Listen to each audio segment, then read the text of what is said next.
حکومتا سوریه خوش بۆ دوویەم هەڵبژاردنên سەرۆکاتیê di serdema krîza wî welatî de amade dike. Di 26 vê mehê de ji demjimêr heftê sibêheya heftê êvarî rêl ber welatiyan vekirî dimîne dengê xwe bidin û serokekî nû ji welatên xwe re hilbijêrin. Hilbijartineke ku ji bo Kurdan piştgoxxistiye. Derencama wê jî eşkere ye. Piraniya Kurdên Rojavayê Kurdistanê dibêjin ku ew naçin ser sindoqan.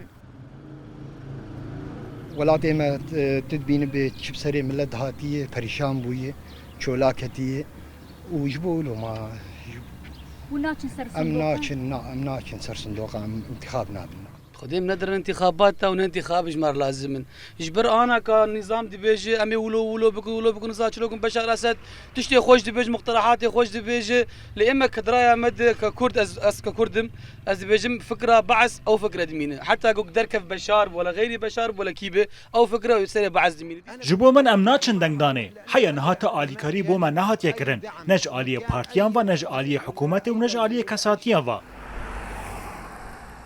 Rêveberiya xweser koperçeyê Bakur Rojhilat ji Sûriyê birêve dibe red dike ku ew Rûsya gotûbêjan dikin derbarê encamdana hilbijartinan li navçeyên dibin kontrola wê de.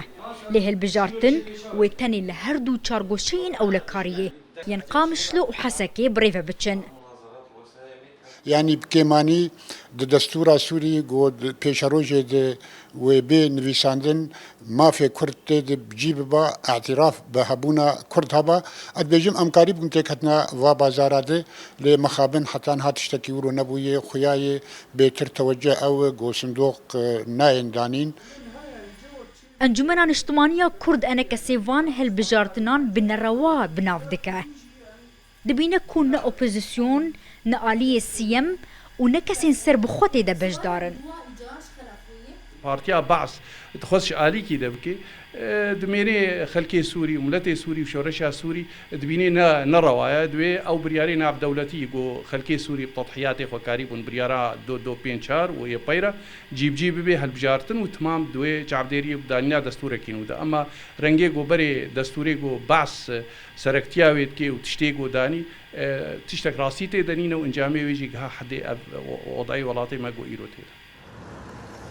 157 navendên dengdanê li Rojavayê Kurdistanê û navçeyên dibin kontrola rêveberiya xweser de li gor amarên Komîteya Hilbijartinan ya Hikûmeta Sûriyê tên vekirin. 88 navend li çargoşeya ewlekariyê li Qamişlo û 96 navend li çargoşeya ewlekariyê li Hesekê tên amadekirin. 16 heya 24 vê mehê wekû rojên bangeşeyê ji bo hilbijartinan li Sûriyê hatine dest nîşan kirin. Lê tu sîmayên hilbijartinan li Rojavayê Kurdistanê diyar nabin.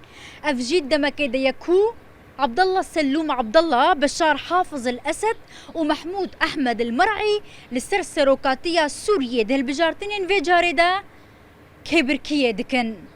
Vivian Fettah, Rûdaw, Qamişlo.